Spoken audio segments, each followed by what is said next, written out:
이 소설은 제 동생이 이 소설을 읽고 나서 누나 생각이 난다고 말해준 적이 있는 소설입니다. 누이와 동생의 관계, 동생의 마음, 그리고 누이의 마음을 헤아리면서 들어주시면 조금 더 좋을 것 같습니다. 황순원의 별입니다. 동네 애들과 노는 아이를 한 동네 과수 노파가 보고 같이 저자애라도 다녀오는 듯한 젊은 여인에게 무심코 자 동복누이가 꼭 죽은 자 오만이 닮았지 한 말을 얽김에 듣자 아이는 동무들과 놀던 것도 잊어버리고 일어섰다. 아이는 얼핏 누이의 얼굴을 생각해내려 하였으나 암만 해도 떠오르지 않았다. 집으로 뛰면서 아이는 저도 모르게 오마니 오마니 수없이 외웠다. 집들에서 이복 동생을 업고 있는 누이를 발견하고 달려가 얼굴부터 들여다보았다. 너무나 엷은 입술이 지나치게 큰데 비겨 눈은 짭짭하니 작고 그 눈이 또 늘 몽롱히 흐려있는 누이의 얼굴. 9살 난 아이의 눈은 벌써 누이의 그런 얼굴 속에서 기억에는 없으나 마음속으로 그렇게 그려오던 돌아가신 어머니의 모습을 더듬으며 떨리는 속으로 찬찬히 누이를 바라보았다. 참으로 오만이는 이 누이의 얼굴과 같았을까? 그러자 제법 어른처럼 갓난 이복 동생을 업고 있던 11살잡이 누이는 전에 없이 별나게 자기를 자세히 들여다보는 동복 남동생에게 마치 어머니다운 애정이 끓어오르기나 한 듯이 미소를 지어 보였을 때 아이는 누이의 지나치게 큰 입, 새로 드러난 검은 잇몸을 바라보며 누이에게서 돌아간 어머니의 그림자를 찾는 마음은 온전히 사라지고 어머니가 누이처럼 미워서는 안 된다고 머리를 옆으로 저었다. 우리 어머니는 지금 눈앞에 있는 누이로서는 흉내도 못 내겠으래 무척 예뻤으리라. 그냥 남동생이 귀엽다는 듯이 미소를 짓고 있는 누이에게 아이는 처음으로 눈을 흘기며 무서운 상을 해보였다. 미운 누이의 얼굴이 놀라 한층 밉게 찌그려질 만큼 생각다 못해 종래 아이는 누이가 꼭 어머니 같다고 한 동네 과수 노파를 찾아 자기 집에서 왼쪽 편으로 마주난 골목 막다른 집으로 갔다. 마침 노파는 새로 지은 저고리 동정에 인두질을 하고 있었다. 늘 남에게 삭바느질을 시켜 말쑥한 옷만 입고 다녀 동네에서 이름난 과수 노파가 제 손으로 인두질을 하다니 웬일일까. 그러나 아이를 보자 과수 노파는 아이보다도 더 의아스러운 듯한 눈치를 하면서 인두를 화로에 꽂는다. 아이는 곧 노파에게 아니 우리 오마니하고 우리 누이하고 같이 생겼단 말은 거짓말이지요? 했다. 노파는 더욱 수상하다는 듯이 아이를 바라보다가 그러나 남의 일에는 흥미 없다는 얼굴로 왜 닮았디? 했다. 아이는 떨리는 입술로 다시 아니 우리 오마니 잎하고 누이 잎하고 다르게 생기지 않았어요? 하고 열심히 물었다. 노파는 이번에는 화로에 꽂았던 인두를 뽑아 자기 입술 가까이 갖다 대어보고 나서 반만큼 세운 왼쪽 무릎 치마에 문대고는 일감을 잡으며 그저 그러고 보면 다른 것 같기도 하군 했다.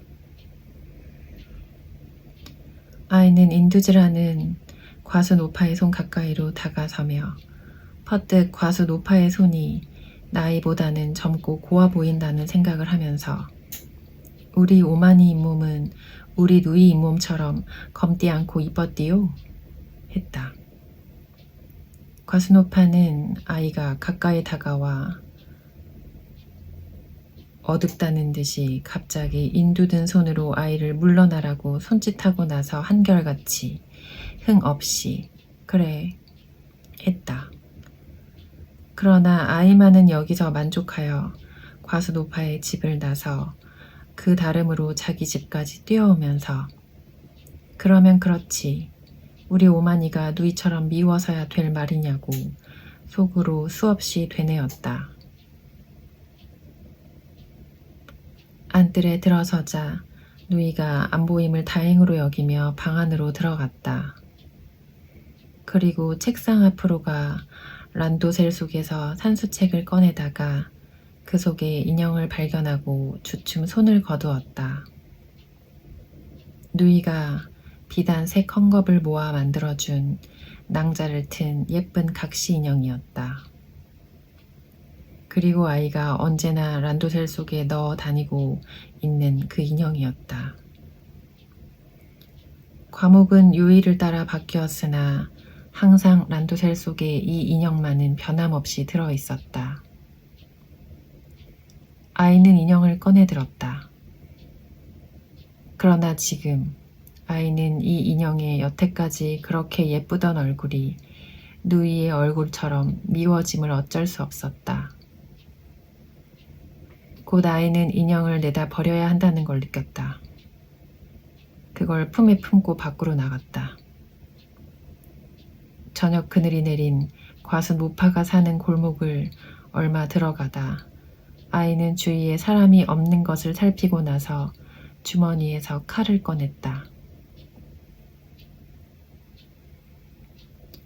칼 끝으로 땅을 파가지고 거기에다가 품속에 인형을 묻었다. 그리고는 그곳을 떠났다. 인형인가 누이인가 분간 못할 서로 얽힌 손들이 매달리는 것 같음을 아이는 느꼈다. 그러나 아이는 어머니와 다른 그 손들을 쉽사리 뿌리칠 수 있었다. 골목을 다 나온 곳에서 달구지를 벗은 당나귀가 아이의 아랫도리를 찼다.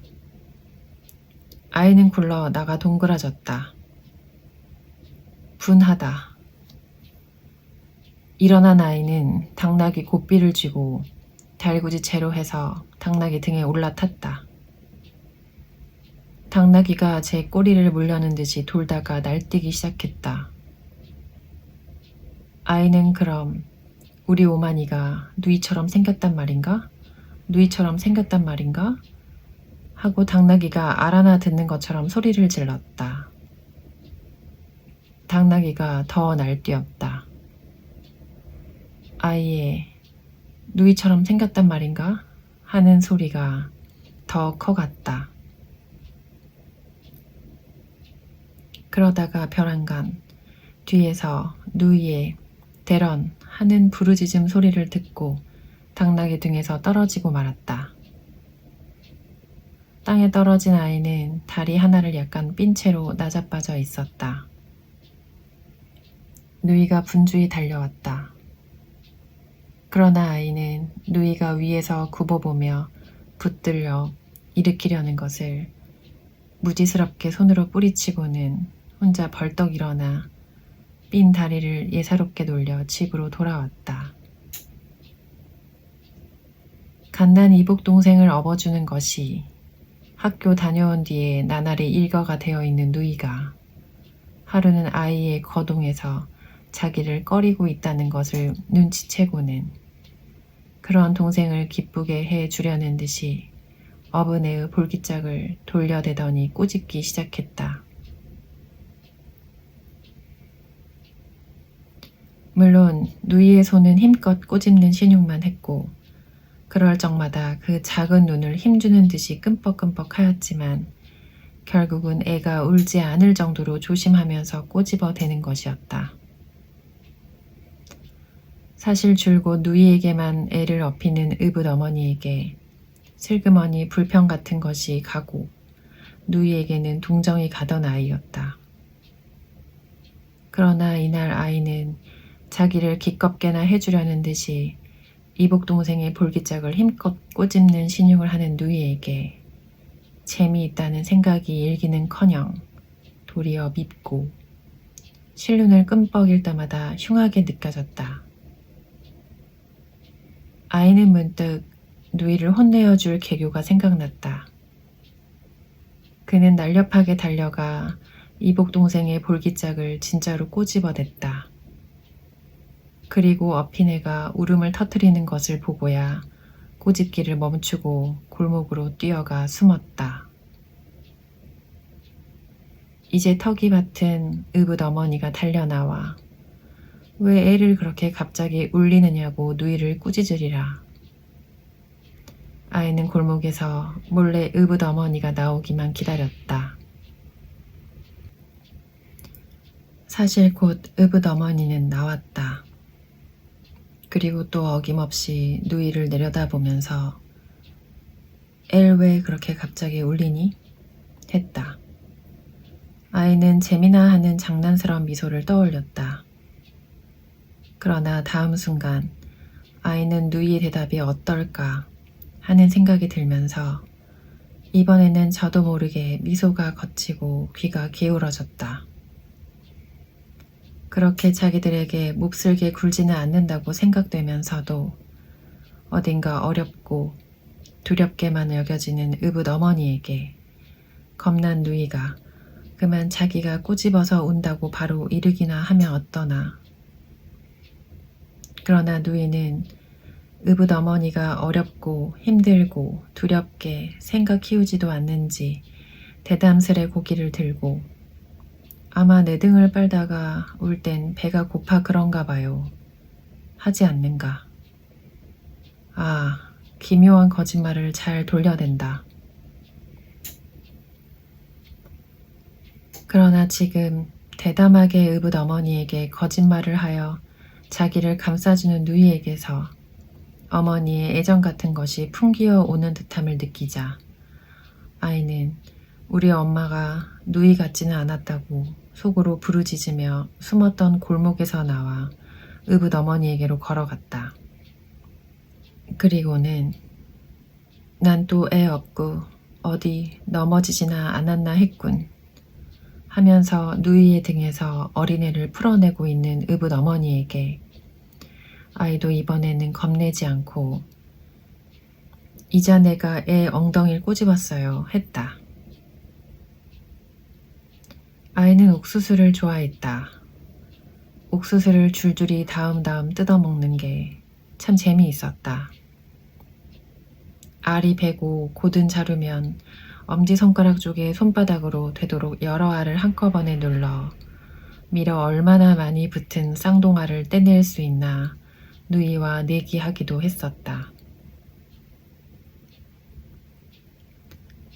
물론 아이는 이 내기에서 누이한테 늘 졌다. 누이는 줄이 곧지 않은 옥수수를 가지고도 꽤는 잘 여러 알 붙은 쌍둥이를 떼내곤 했다. 그렇게 떼낸 쌍둥이를 누이가 손바닥에 놓아 내밀어 아이는 맛있게 그걸 집어 먹기도 했었다.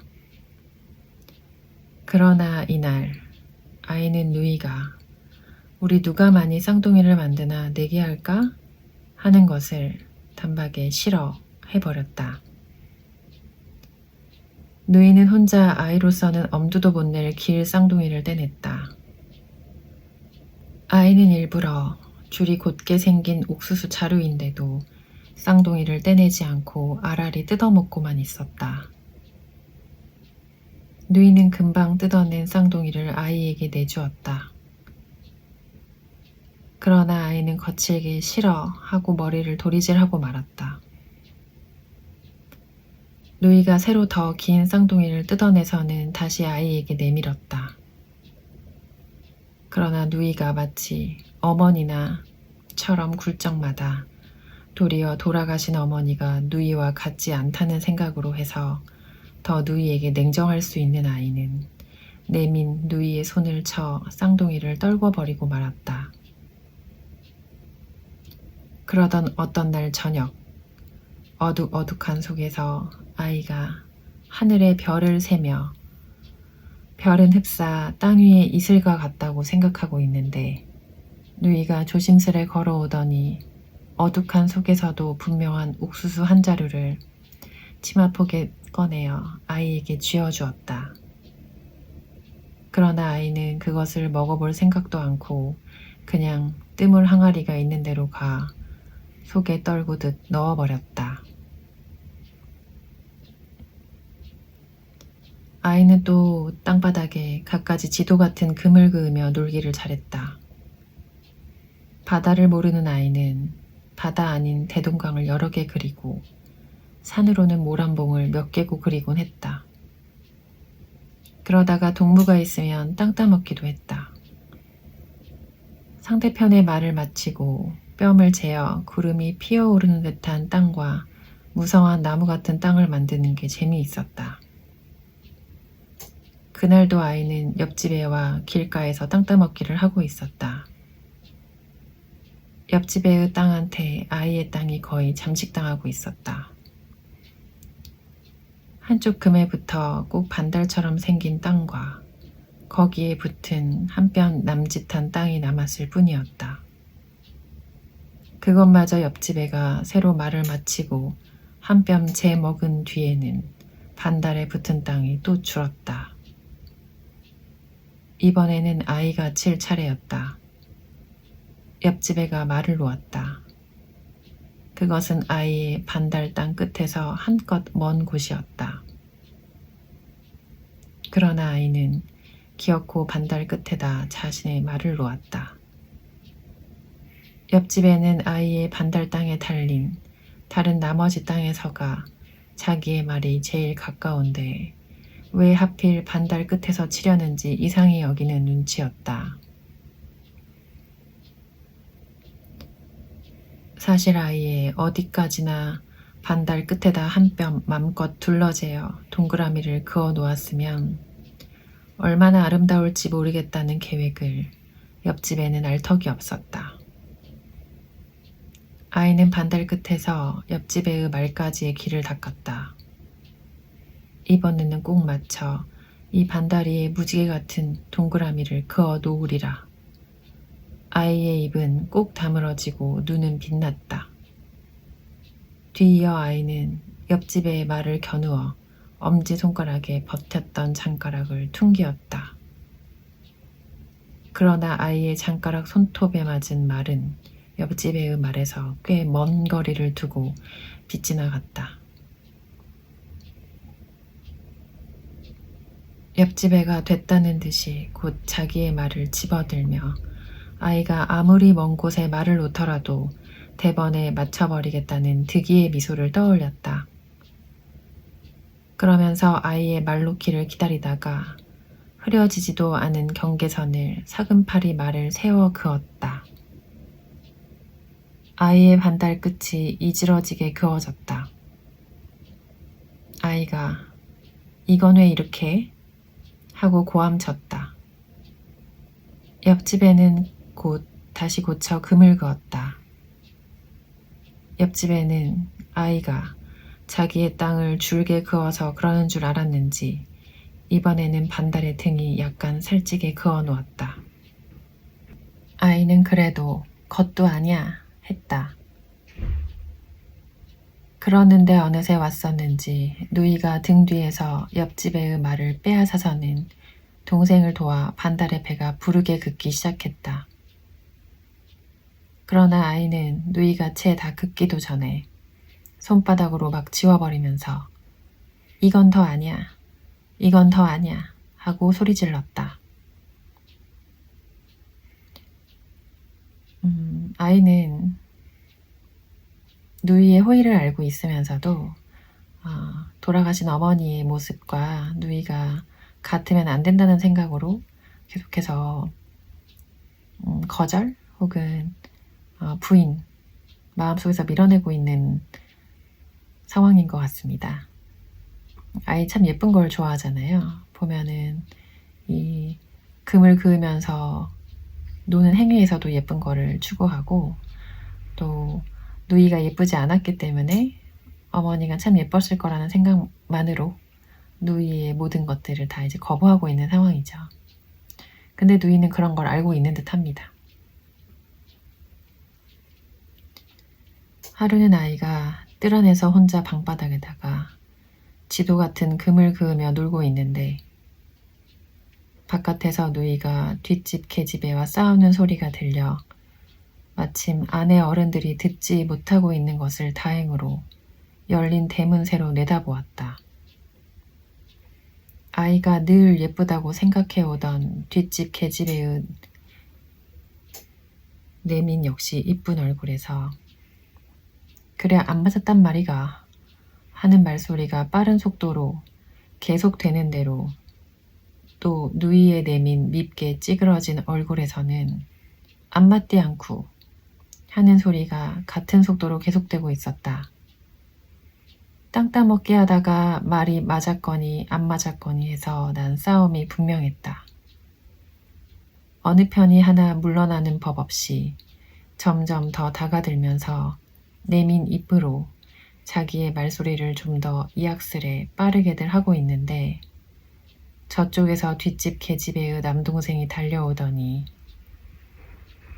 다짜고짜로 누이에게 흙을 움켜 뿌리는 것이 아닌가. 그러자 뒷집 계집애의 예쁜 얼굴이 더 내밀어지며 "그래, 안 맞았단 말이가" 하는 소리가 더 날카롭게 빠르게 계속되는 한편, 누이는 먼저 한 걸음 물러나며 "안 맞디 않구" 하는 소리도 떠져갔다.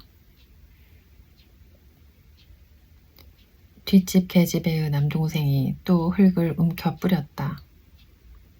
뒷집 계집애의 남동생이 흙을 움켜 뿌릴 적마다 이쪽 누이는 흠칫흠칫 물러나며 말소리가 줄고, 뒷집 계집애의 말소리는 더욱 잦아갔다. 그러자 아이는 저도 깨닫지 못하고 대문을 나서 그리로 걸어갔다. 아이를 보자 뒷집 계집애의 남동생이 우선 흙 뿌리기를 멈추고, 다음에 뒷집 계집애가 다가오기를 멈추고, 다음에 계집애의 말소리가 늦추어지고, 다음에 누이가 뒷걸음치던 걸음을 멈추었다. 그리고 누이는 뒷집 계집애의 남동생처럼 자기의 남동생도 역성을 들러오는 것으로만 한 모양이어서 차차 기운을 내어 다가나가며 "안 맞지 않구, 안 맞지 않구" 하는 소리를 점점 빠르게 회복하고 있었다. 거기 따라 뒷집 계집애는 도로 물러나며 점차 "그래, 안 맞았단 말이가" 하는 소리를 늦추고 있고, 뒷집 계집애의 남동생도 한 옆으로 아이를 피하고 있었다.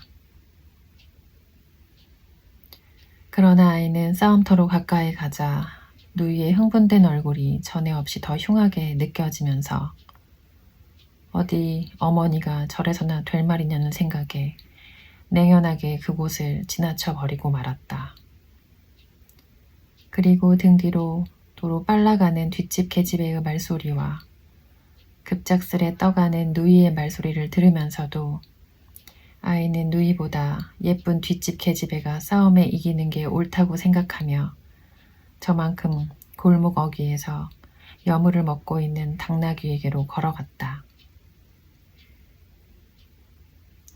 14살의 소년이 된 아이는 뒷집 계집애보다 더 예쁜 소녀 알게 되었다. 검고 맑고 깊은 눈하며 깨끗하고 건강한 볼, 그리고 약간 노란 듯한 머리카락에서 풍기는 듯한 향기.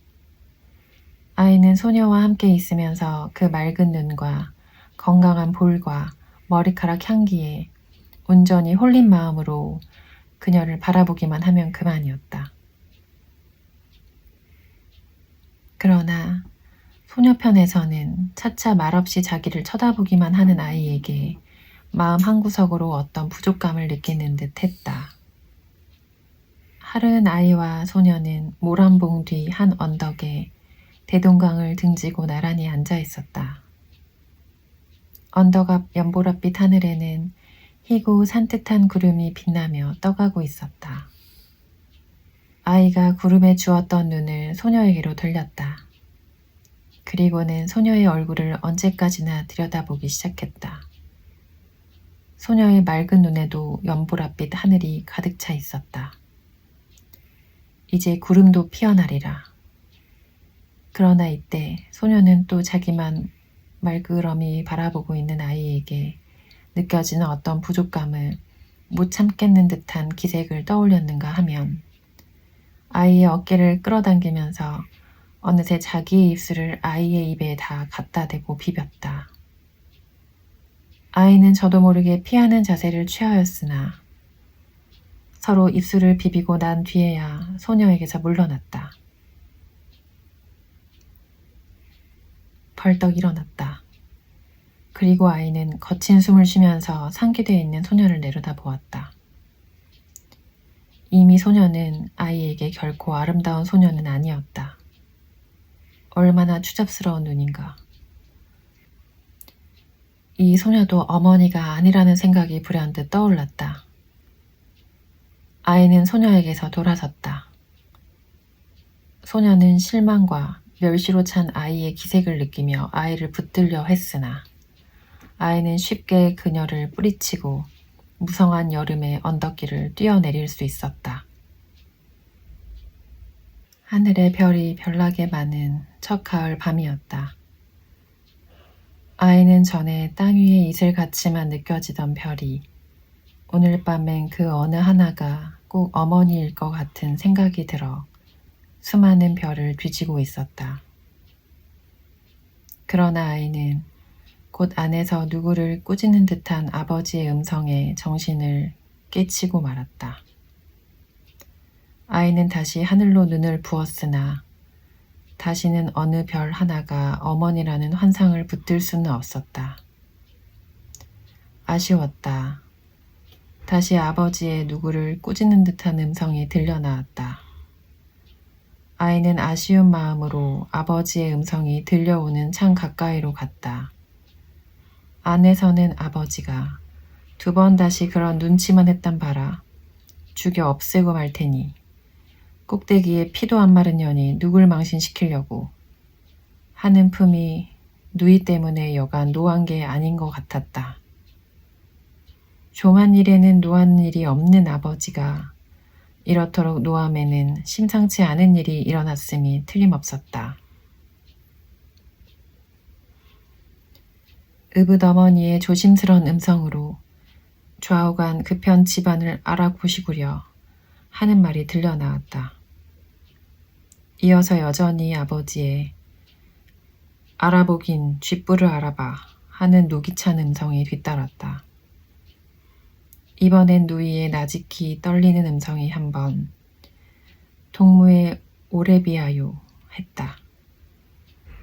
이젠 학교도 그만둬라 하는 아버지의 고함에 누이 아닌 아이가 등골이 서늘해짐을 느꼈다.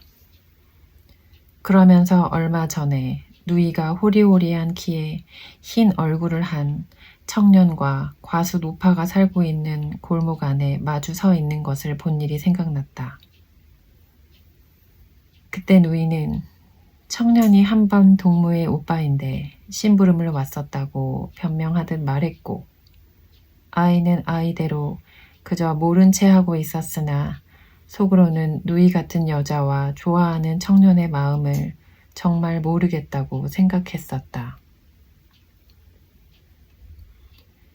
그 청년이 누이가 만나는 것을 집안에서도 알았음에 틀림없었다. 지금 안에서 의붓어머니의 낮으나 힘이 든 음성으로 얘 넌 또 성냥 장난이가 하는 것만은 이제는 유치원에 다니게 된 이복동생을 꾸짖는 소리리라.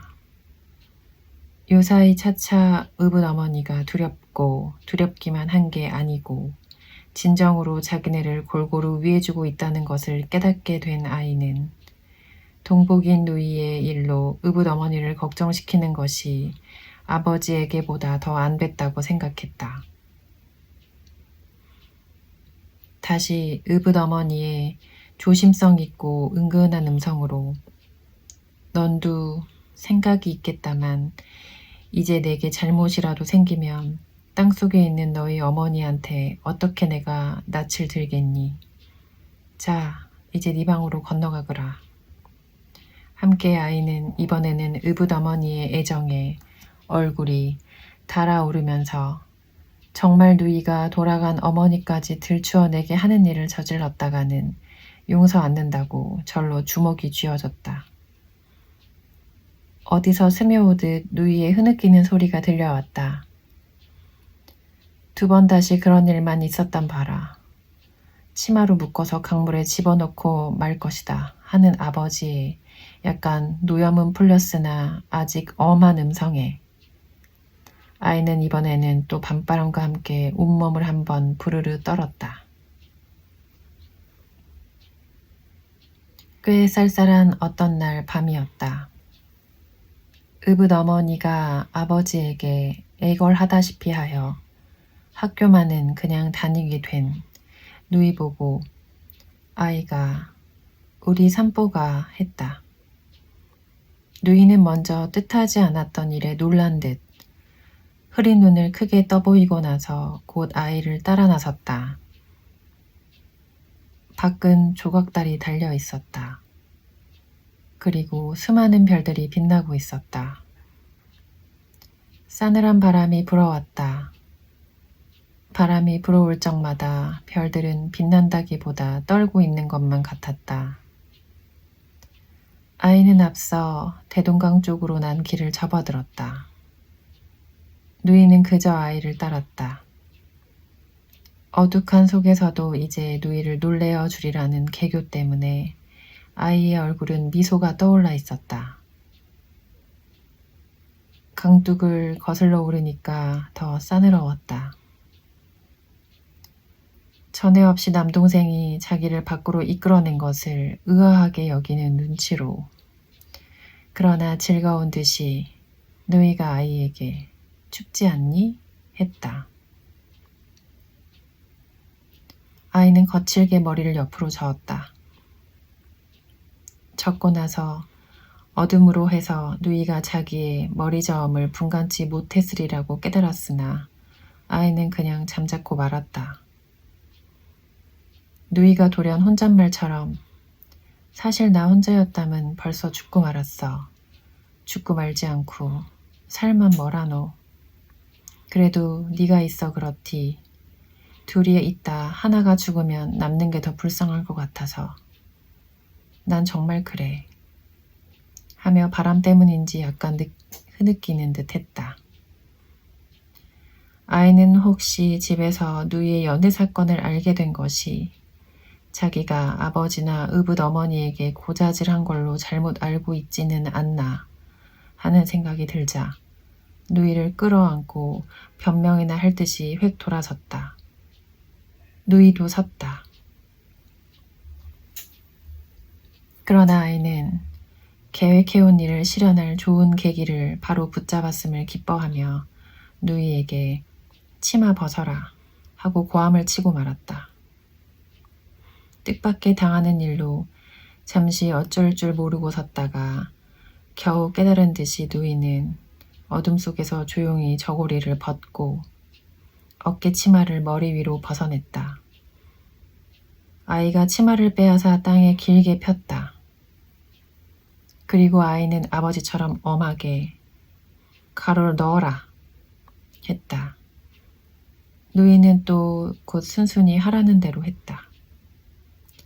그러나 아이는 치마로 누이를 묶어 강물에 집어넣는 차례에 이르러서는 자기의 하는 일이면 누이가 죽는 한이 있더라도 아무 한거 없이 도리어 어머니다운 애정으로 따라 할 것만 같은 생각이 들며 누이가 돌아간 어머니와 같은 애정을 베풀어서는 안 된다고 치마 위에 이미 죽은 듯이 누워있는 누이를 그대로 남겨둔 채 돌아서 그곳을 떠나고 말았다.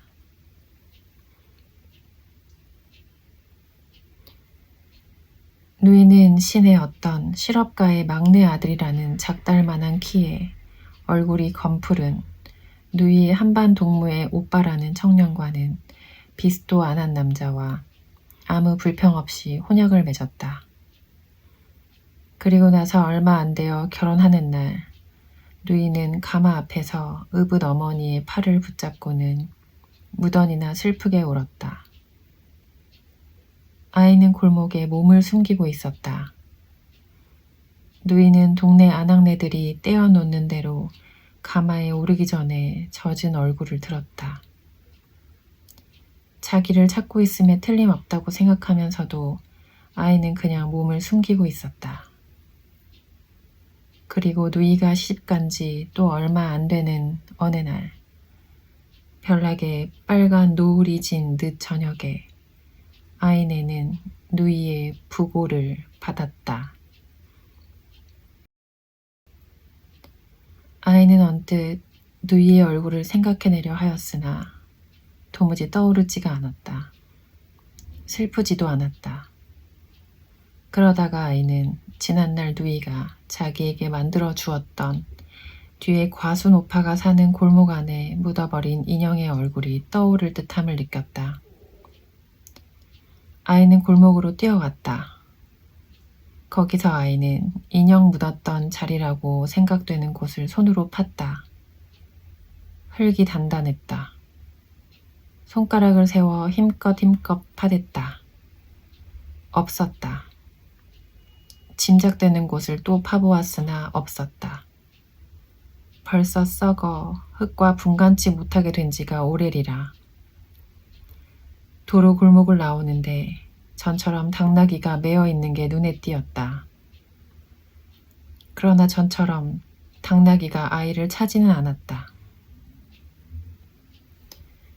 아이는 달구지체에 올라서지도 않고 전보다 쉽사리 당나귀 등에 올라탔다.